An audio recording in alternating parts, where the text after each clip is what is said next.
Everyone, and welcome to this week's On the Spot. I'm Zach Strickland here with Michael Vincent one more time before we close out the year. Right? Yeah. Last show. Is this the holiday special? It's the holiday special of On the Spot. And of course, it's that time of year where the spot market gets cold. Wait. What? It heats up, that's right. It heats up. It gets colder, doesn't it? Yeah. It does get colder in the weather, but the spot market tends to so flare cold up. it's hot. Yeah. About this time every year, we see those tender rejection rates start to climb up significantly. They are jumping up right now. Almost to 27. Yeah, they're almost to 27%. What, 26.82 or something like that? Yeah, we topped out at 28.4 over Thanksgiving, the all-time high for the index. And of course, spot rates followed suit for about a week or two, staying up there. They've fallen back, however, and you know it's not going to last long. No. You got about a week and a half in between the holidays to where you can catch your breath slightly. And I say slightly because rates are still extremely high. Yeah, there's still 270 driving. We haven't really broken that dynamic of what 2020 has been for the spot market in the second half of the year. No. There's no trend line changing there. And, a lot of what we were going to talk about today is how long will this persist? I mean, we're about to take 2 weeks off here. For Christmas and New Year's. We've got the holidays on Thursday, so that's going to make the weeks shorter. And, there is an impact to those weeks being compressed, right? Well, yeah, I mean, the dynamics change a bit when the holidays line up on a Thursday. Yeah. Or even a Wednesday's worse. Yeah. When it goes to two, it just, unless they're on the weekend, it's not really. Well, I guess technically we have Christmas Eve is on Thursday. Yes, and well, Christmas is on nobody's Friday, doing anything on Thursday on that, and New Year's effectively, Eve. we have 3-day weeks coming up, and then the week between Christmas and New Year's is traditionally, just dead. Anybody that's working is basically, putting out fires. Skeleton crew putting out fires. We called it Fire Watch back in the day at Roadway Express, which I pulled for Christmas Day 3 years in a row. Got to sit on a 200-door open air dock in Toledo, Ohio on Christmas Day by myself. By yourself. 3 years in a row. That's about right. Yeah, it was sweet. I paid my dues, people. Yeah, that's what we come to expect out of the logistics industry. Now, this year, of course, is different. We are, like we said, spot rates super elevated. We've got Los Angeles, Ontario. Ironically, the tender rejection rates are falling out of Los Angeles right now, while volumes are also kind of dripping down a little bit. And we've been discussing how the port volumes have been extremely elevated. We're still seeing rail volumes and port volumes year over year increases upwards of 10%, 13% overall on the overall rail volumes right now. Yeah, absolutely. We just containers. Just last week, we spoke with Gene Soroka on the Global Supply or North American Supply Chain Summit, director of Port of Los Angeles. They're blasted. Yeah. I mean, they're setting record months each month. So the freight is still moving. It's just we're seeing less shipping activity or shipping requests. And this is concerning in the way that you have all this freight, pent up demand. That the boats are full. We talked to Greg Miller. The boats are full. Yeah, there's no idle equipment out there. There's nothing sitting around. So the concerning factor here is we might be setting up for just coming back from these holidays and everything, the doors are blown off. Well, we always joke, and we have for almost 20 years, about how Christmas and January come every year, and everybody forgets. Right. Well, January might not come this year. Right. You know what I mean? It's usually kind of a snooze fest, right? Yeah. No, we joke about it. Last year, Kevin Hill and I sat on this show making fun of the fact that January is basically where you create memes. Is that where they come from? Yeah.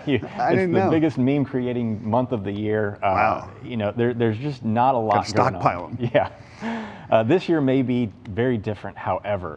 We see record volumes still coming through the ports, rail volumes still up, trucking tenders are starting to fall down. Now, that doesn't necessarily mean that there's not any freight to move, correct? No, that's absolutely correct. There's plenty of freight to move out there. I mean, obviously, it's coming down and capacity's going offline. Right.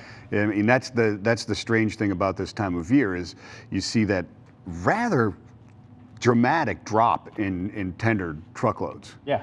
Every year. With a dramatic spike in rejections. Yep. Every year.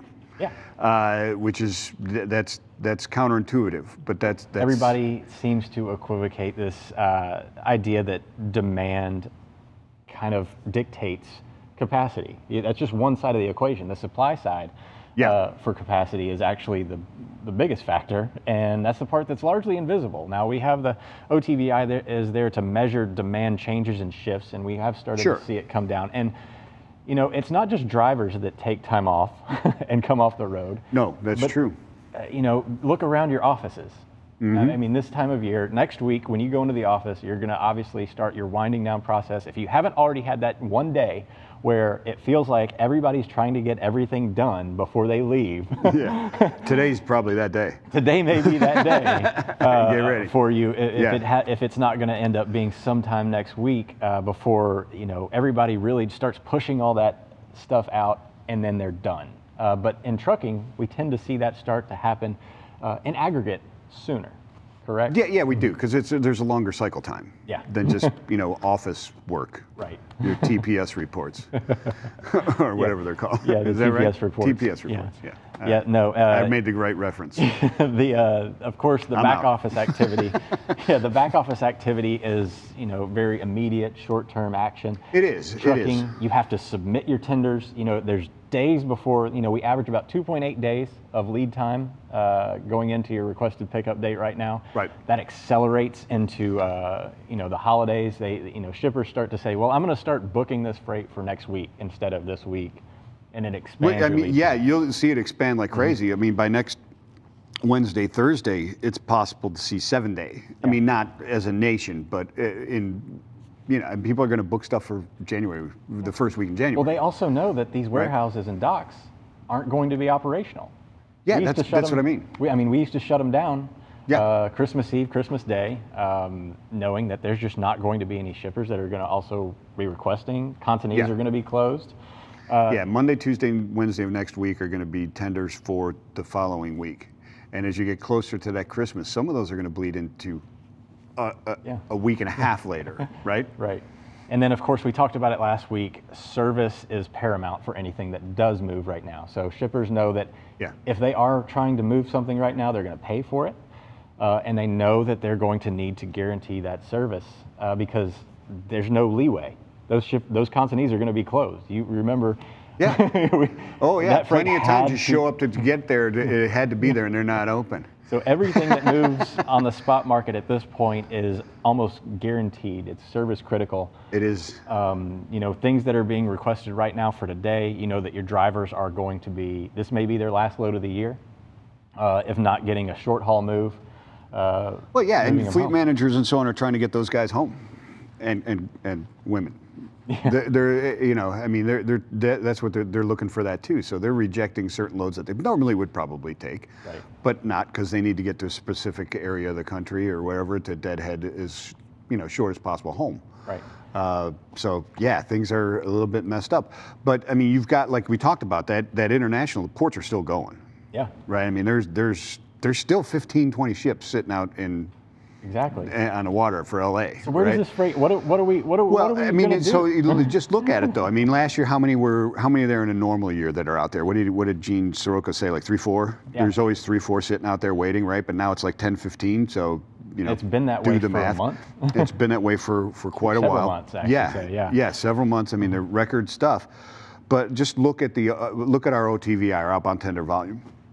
And it's dropped. Yeah, it's following the same pattern, right? But it's followed the same pattern on Memorial Day too. Right. It followed the same pattern on the 4th of July too. Right. But it's the same pattern times 10. Right. Right. So I mean, there's exaggerated. Yeah, there's a huge amount still moving. So we talked to Zach Rogers earlier in the week on Freightonomics, Anthony Smith and I. Yeah. And he, of course, is one of the contributors to the LMI, the Logistics Managers Index. Yeah. And a big takeaway from that show was the warehousing component Now, normally, warehousing is kind of an afterthought. You don't see warehousing capacity fluctuate like you do on the truckload market. And this Not year, as sharply, right? It's more like a boat. Yeah, it's more of a wave undulation, and it's very slow to change. Well, we're seeing the tightest warehousing market that they've ever seen in the 5 years that they've had the index. Capacity is just not there. And a lot of it has to do with the type of warehousing that is in demand right now.